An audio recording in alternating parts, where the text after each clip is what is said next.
안녕하세요. 북한을 읽어준 오디오 이영주입니다. 예, 바람이 엄청 붑니다. 눈 좀 왔다고 올해는 유난히 눈을 많이 봅니다. 예, 저도 집 옆에 등산로가 있는데 단 한 번도 올라가 본 일이 없습니다.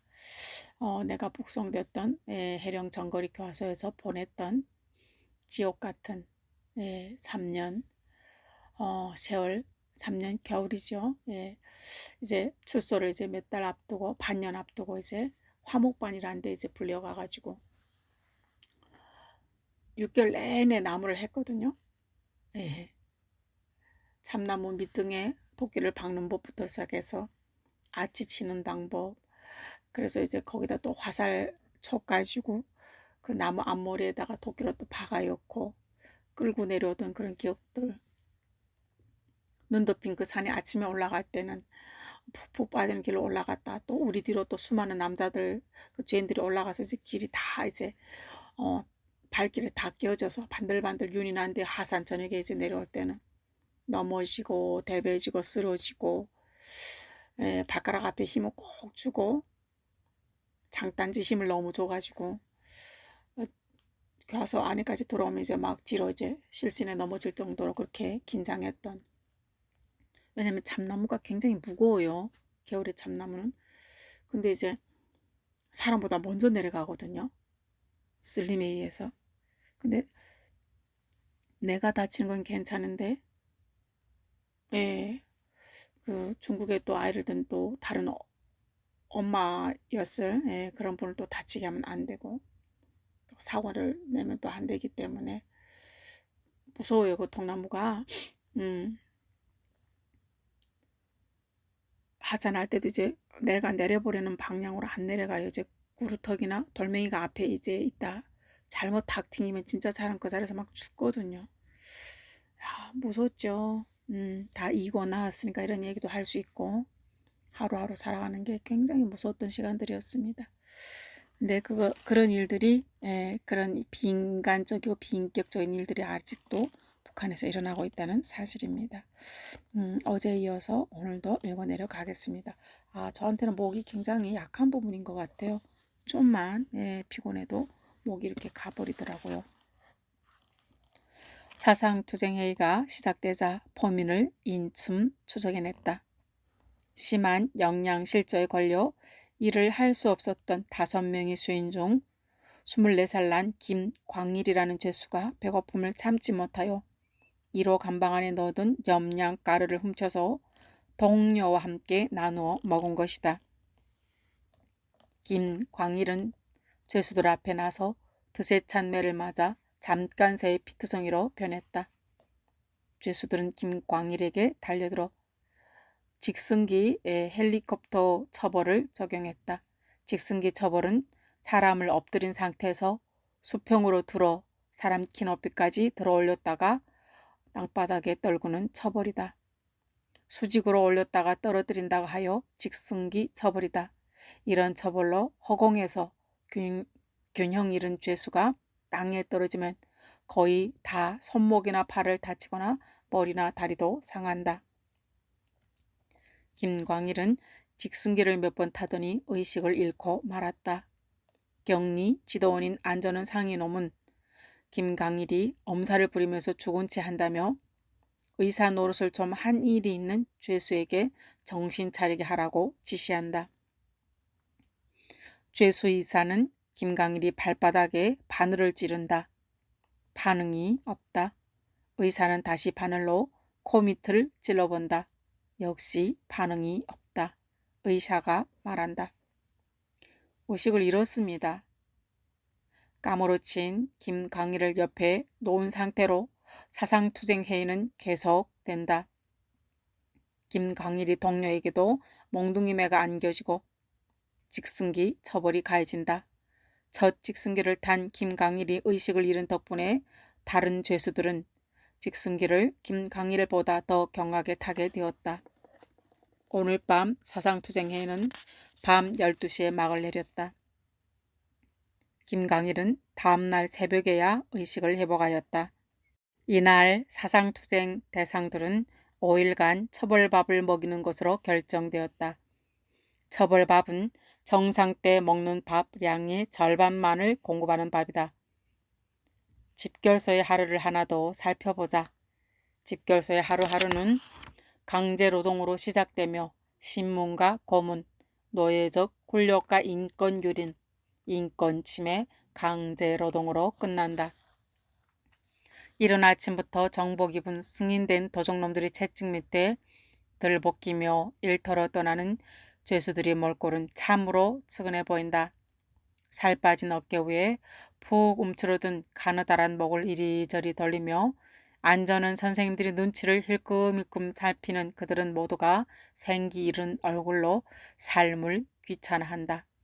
죽으라면 죽고 살라면 사는 비참한 노예의 운명을 지닌 인간들의 집단이다. 집결소 죄수들은 이른 봄부터 노예적 강제노동으로 땅을 뚜지고 종자를 파종하고 여름 내 김매고 거름주며 농사를 지었다.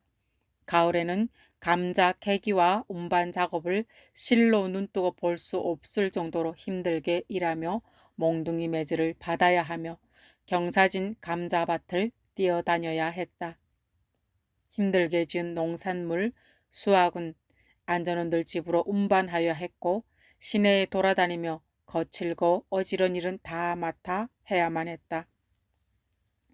정복 입은 집결소 안전원들이 집수리, 온돌수리, 뗄나무 보장, 울타리 정돈까지 말없이 맡아 해냈다. 10월에 집결소 공기는 매우 차가웠다. 사람들은 모두 동복을 입고 동화를 신었으며 시내와 거리 풍경은 벌써 겨울을 상징하고 있었다.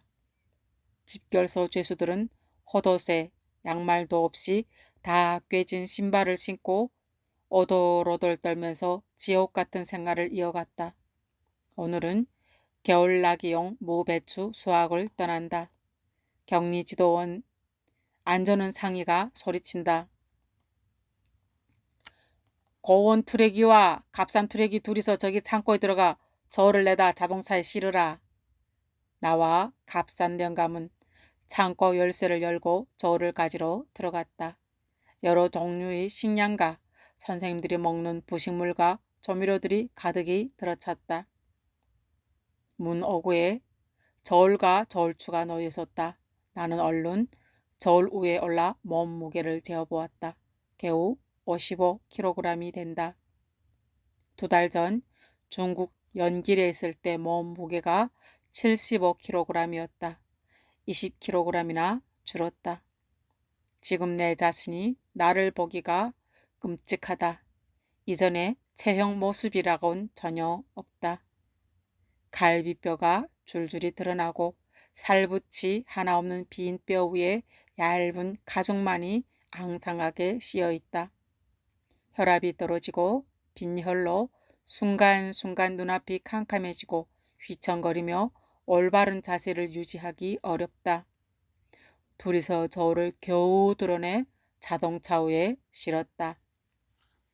이날 20여 명의 죄수들이 자동차에 앉아 해산시에서 30리가량 떨어진 검산리 협동농장 마을에 갔다. 오전에는 겨울 김장용 배추 수확이 진행되었다. 여느 때와 같이 안전은 특사와 죄수반장이 몽둥이를 휘두르대며 들볶아치는 속에서 배추 뽑기와 운반 작업이 진행되었다. 절반 인원이 배추 밑동을 잘라 던져 놓으면 나머지 인원은 운반하여 저울 주변으로 가져다 놓는다. 모든 움직임은 뛰어다녀야 한다. 걸어다녀서는 절대 안 된다. 허기진 죄수들은 배추를 캐면서 특사의 눈길을 피해가며 가만 배추 속을 뜯어서 먹어댄다. 배추 운반하는 죄수들도 특사 방향에 등을 돌려대고 배추 속을 뽑아 먹어댄다.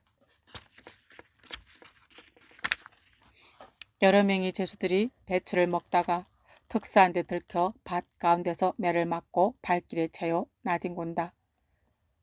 10톤쯤 되는 배추를 다 캐서 특사가 시키는 대로 저울의 무게를 따라 분배 몫을 만들어 나누어 놓은 다음 자동차에 실어 집결소 안전원들이 집에까지 운반하였다. 속이 좋지 않은 시래기 배추들만 따로 골라 개운해 죄수들이 먹는 것이라 하여 집결소로 운반하였다. 오후에는 무 캐는 작업이다. 산 꼭대기에 있는 넓은 무밭 중심에서 특사가 감시한다. 뽑는 조와 운반조가 조직되었다. 운반조는 큰 마대에 물을 넣어 매고 자동차가 서 있는 큰 길 아래까지 가져다 쏟고 다시 올라온다. 무마대를 메고 부단히 뛰어야만 한다. 조금만 걸어 다녀도 죄수반장과 특사의 주목과 구두발 차기, 멍둥이 매질이 뒤따른다. 죄수들은 특사의 눈길을 피해가며 몰래 물을 먹어댄다. 저녁 해가 지자 모두가 달라붙어 운반 작업을 한다. 무밭에서부터 먼 거리를 이동하다 보니 운반 작업이 뒤떨어진 것이다. 어둡기 때문에 개별적으로 다니지 못하게 한다. 도망병이 나올까봐 걱정되는 모양이다. 마대에 물을 넣어 매고 전체가 르르 지어 뛰어간다. 밭에 올라올 때도 역시 줄을 서서 뛴다. 어둠 때문에 죄수들은 모두 순서 번호를 가진다. 1번부터 20번까지다. 특사는 어둠을 이용하여 도망병이 날 것이 두려워 연속해서 번호를 순서대로 부르게 한다. 무거운 무짐을 어깨 위에 메고 번호까지 연속 부르며 달리자니 고통은 점점 심해간다. 죄수들이 피땀 흘려 실어간 무는 크고 깨끗한 것을 선별하여 집결소 안전원들이 집으로 흘러 들어갔고 찌꺼기 무는 감방 생활하는 죄수들의 몫으로 커다란 강철제 탱크 안에 흙 묻은 채로 절여 놓는다. 집결소의 매 하루하루가 고통의 압력으로 아침을 맞고 저녁을 맞는다. 며칠에 한 번씩 새 죄수가 입소되고 구 죄수가 출감되어 어디론지 실려 나간다. 나는 여러 번 안전원 상위한테 불려가 신문과 구타를 받았다. 변함없는 꼭 같은 진술 때문에 구타당했으며 상위도 도는 신문을 포기하였다. 지금 이 감방에 들어있는 사람들은 다 월경자들이다. 입소하는 첫 순간에 집결소 입소자 생활준칙을 암송해야 하며 집결소 안이 강도적 규를 지켜야만 한다. 신자가 입소한 날 안전원 특사는 죄수반장에게 지시한다. 저 새끼한테 오늘 밤에 버릇 꼭 좀 가르쳐 주어라. 죄수반장은 신입에게 생트집 걸며 버릇을 가르친다. 오늘 들어온 새끼 일어나서 내 앞에 나오너라. 겁에 질린 신자는 기가 꺾여 우물쭈물하면서 죄수반장 앞에 나간다. 야, 이 새끼야, 너 무슨 의견이 있나?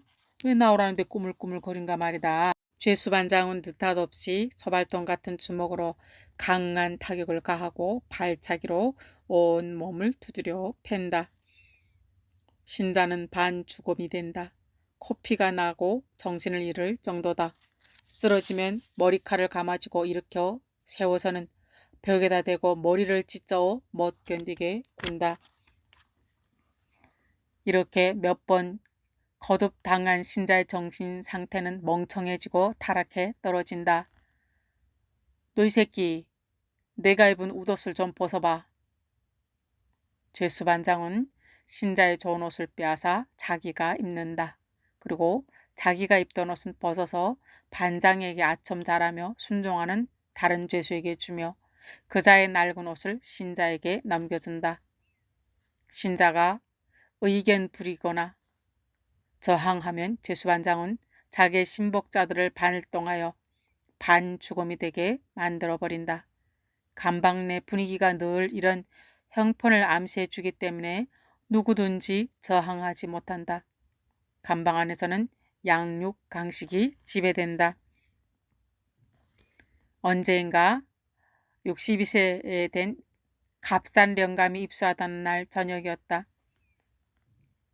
30대 나이에 포악스럽게 생긴 죄수반장이 소리친다. 값싼 영감탱이 여기 나왔. 그러더니 귀싸대기 몇 대 쥐어박는다. 늙은이는 휘청거리며 벽에 기댔다가 일어서며 반문한다. 내가 너한테 무슨 죄가 있다고 이렇게 매질하느냐. 경노한 늙은이의 목소리가 쩌렁쩌렁하다. 이놈 두상 봐라. 너 여기서도 상업관리소 소장인 줄 아나? 이 집안에서는 높고 낮은 사람, 크고 작은 사람이 없는 줄 모르나? 늙은이 온몸을 마구 발로 차서 뒹굴게 하더니 그의 지퍼 달린 잠바옷을 벗겨 자기의 신복인 35세 된 박춘남이라는 함남도 신혼군 출신 탈북 미수범에게 주는 것이다. 새로운 죄수가 입수하면 신자의 속내에도 신발도 마구 벗겨내 죄수반장이 사리사욕 대상으로 된다. 죄수 반장만이 아니라 안전한 특사나 안전한 군관들도 렴치 없이 죄수들 옷을 빼앗는다. 야, 이 새끼, 너 신발 괜찮은 거 신은 것 같은데 내가 좀 신어보자. 그러고는 자기가 빼앗아 신고 다 꿰진 헌 신발은 신자에게 준다. 웃물이 맑아야 아랫물이 맑은 법이다. 정복 입은 군관이 죄수들이 개인 용품까지 담내 빼앗아 사리사욕하는 형편이니 죄수 반장까지도 다 따라 배우기 마련이다. 감방 안에서는 몸이 아파도 약 한 번 주지 않는다. 아무리 목말라 해도 물 한 모금 주지 않는다. 여기까지 읽었습니다. 예, 읽어도 북한의 현실을 다 읽어 내려갈 수가 없습니다. 마음이 아프지만 또 오늘도 북한의 현실을 읽어 내려갔습니다. 감사합니다. 안녕히 계십시오. 이영주였습니다.